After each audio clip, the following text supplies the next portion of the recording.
Welcome to DCC Train Automation. I'm James.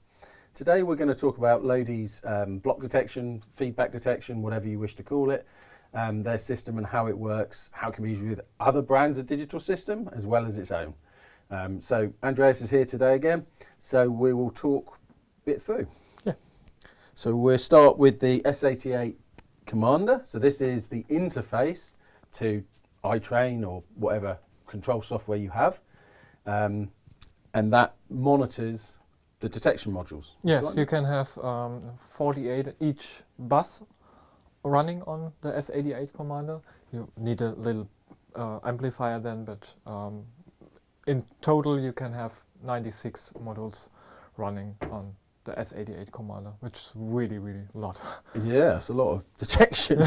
So you have, I believe, different types of modules. Yeah, so right. do you want to explain a bit about the different types? We have the normal HGBM. You can have a 3 amp in 3 amp each channel with this module. So is this designed for a certain scale? Yeah, it's for Z, N, HO. Yeah. And then we have also a LoDi HGBMP. We don't have it here, but we have it in our. And what's that for? That's for the bigger scale. So it gives you more current on the output? Yeah, you have 10 amps each output, so that's really. And across massive. the whole module? You can have 20 amps. So there's only 20 if every unit's in action? Yeah, but you also need a booster who delivers that much power, so I think 20 amp will be.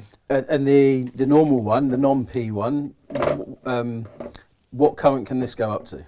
You can go up to 6 amp by peak. Okay. So that's what you have normal if you use a 5 amp booster. And what special differences do you have compared to everybody else? What's special about your detection module? Special is that we're measuring the current, so you always see what your train is doing if it runs. So we have also RailCom on it, and we have RailCom on every channel, not on special channels. So every 8 channel can detect RailCom at the same time.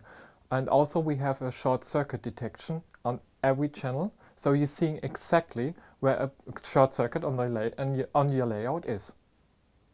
And you'd see that where? You see it on the computer, in iTrain or what software you use. So it sends the messages back of the short circuit and relays it in the data in iTrain? Yes. Okay. So also in iTrain, in every block, on every detection, it actually shows you the current that the loco is drawing in that specific block. So at any one time, as a loco enters the block, if you had double heading, it would be drawing more current than if it was just a single loco. And in the software, you can actually see that. So Andreas was also saying, once you get a short circuit, that channel, that output of the feedback module knows there's a short on that output. So when you see that in an iTrain, it actually circles the feedback to exactly where the short is. If you've got multiple districts, so if you've got multiple boosters with the LoDi system and that feedback module is on one district, it will also flash all the blocks that are actually shorting out, and iTrain will not send any more routing into it whilst there's a short. So it auto resets after you find the problem, and then it would relay and carry on driving as normal. But all the other districts would still carry on driving because they don't have a short. We've also got another module here I see. So what's this for? This is normally special made for Märklin. So normally you don't need it in the UK. But in the UK we can use this for lots of things. Yeah, you can also use this for other things like having a button on your layout.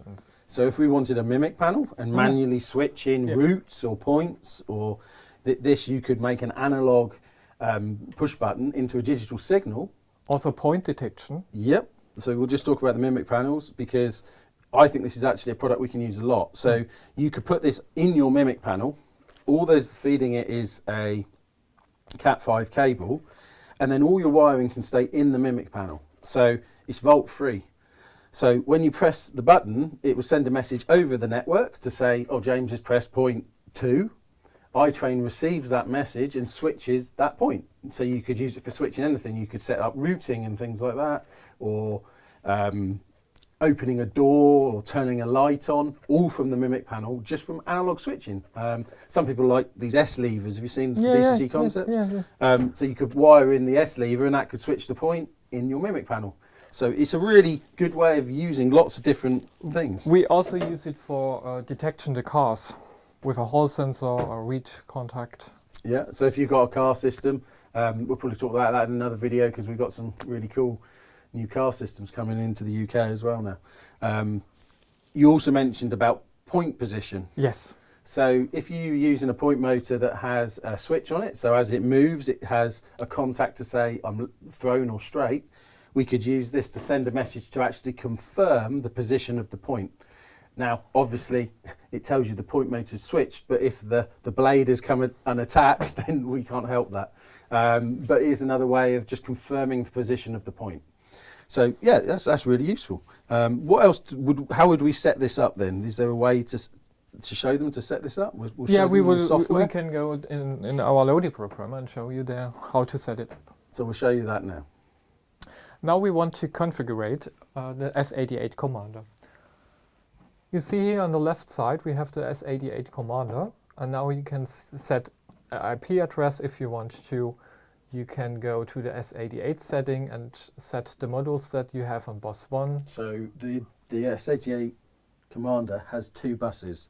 So this point is where you tell it how many modules you've connected to the individual buses. And you have to do this. You must get the information to the S88 Commander, otherwise he wouldn't read to the other modules.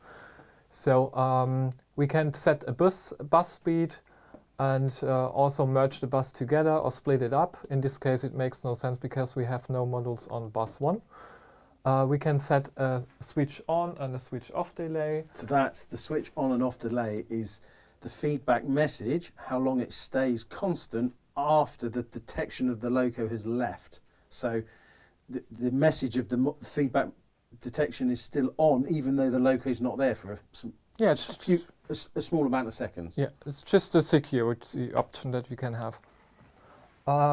We have here a rain mode. This is especially for the 8GBMP. So that's for G scale. Yeah. So if you're outside running and it's raining, this sounds crazy. Yeah, but so this gives the ability of not sending false detection. Is that? Yeah, is that right? we hire the current then, where we detect. So what happens is when the loco's in the block, if it's raining, you could get a false detection message. So if you higher the current, then the loco coming into the block gives it even more current draw and then sends a clean detection message. Yes. Here we also can have a bus transmission, the drive speed, and also bus transmission track. What is it? Oh, sorry. Dirty track, quality of service. So how does that work? Yeah, the bus transmission drive speed is when the locomotive is setting a step, changing a drive step. A speed step. A speed step, yeah. Then it gave us this information back that he did it. Okay. And we send it to iTrain and he can set the brake point different in this case. So readjust the braking position. Yeah. It's like you have more feedbacks in a block. So, oh, that's cool. yeah. And the other ones is quality of service and quality of track. So quality of service is a thing that the decoder sent you back the information if he had a bad signal in a block. But the problem is by quality of service that he's sending it back in a position where it's long leaf, so it makes no sense. You've lost the position. Yeah, that's so it cleans up. It cleans up the loss of detection. That's why we came up with quality on track. So as we measure when the locomotive is in the block, we also can measure how good the locomotive will get the current off the track.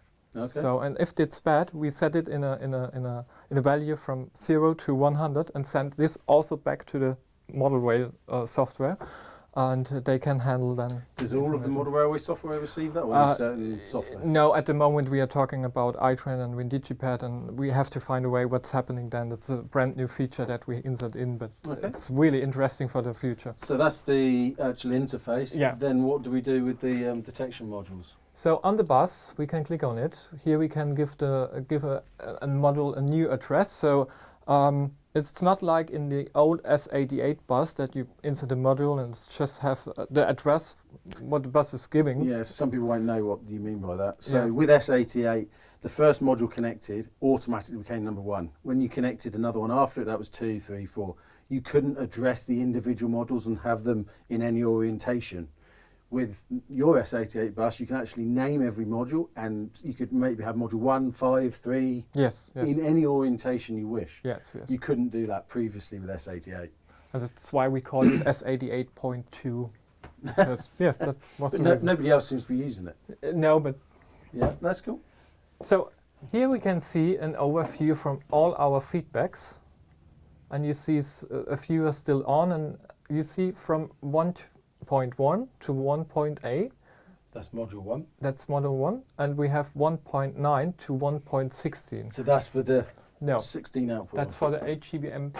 That's for the HGBM, because here we're detecting our short circuit. So if you're using some kind of a system, you can have this short circuit detection as well. So that's not special, and that's nothing special that you can have. So that was the idea, to bring it in like So that. in here, when we see the feedback's detected, it's blue, and grey when it's not Yes, detected. yes, So that's the individual modules. But Yes. if we go into the individual modules, great. We can click on a model, and now we seeing the LoDi HGBM with the address number 1. and we can see the loco in the specific Yes, output, the Yes. block, yes, and the RailCom message. yes. We see that the locomotive is answering us. I have no idea which one it is. One's over there. Is it here? I think it is. No, it's not. It's one of those. Not to worry. Not to worry. Yeah. So what's the green line? The green line is the current that we measure now. So this is what the loco's actually pulling whilst it's sat in that block. So if there was multiple locos on that module, every one of those outputs, you would see the RailCom message for that loco if you were using RailCom. So can we use this if we don't have RailCom? Yeah, sure. You don't have to use RailCom, so So it's it just monitors the current yeah, flow only. yeah. So if you had a digital system that didn't broadcast RailCom, like Digitrax, for example, you could still use The block detection. their block detection, LoDi's block detection with the Digitrax system, because the current from the DCC bus just goes into the module. So on this module, we have the DCC power coming in here on the left-hand side, and then the outputs are to the left of that. So this will work with any DCC system that can have, Yeah, sure. have track detection with any system. Yeah, so sure. even systems that don't have the ability to have track detection. So if you had NCE Power Cab, for example, and you wanted to use that with computer control, they don't have a bus for track detection. You could use this to give you that ability. So that's really cool as well. Yeah, and we have this the same as we had on the other models. So we have our stripes that we see. This is blue model. Blue is everything what we have in feedback.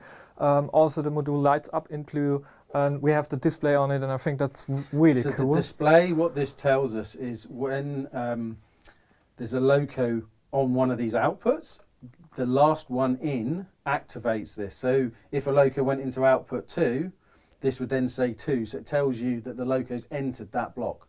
You can also getting the address from the module here if you're pressing it, and it was special made if you are under layout and looking under layout, that you can see, okay, the module is lighting up blue, the bus is working, and also you're seeing the numbers changing. Yep. And that was the reason why we did the display on it.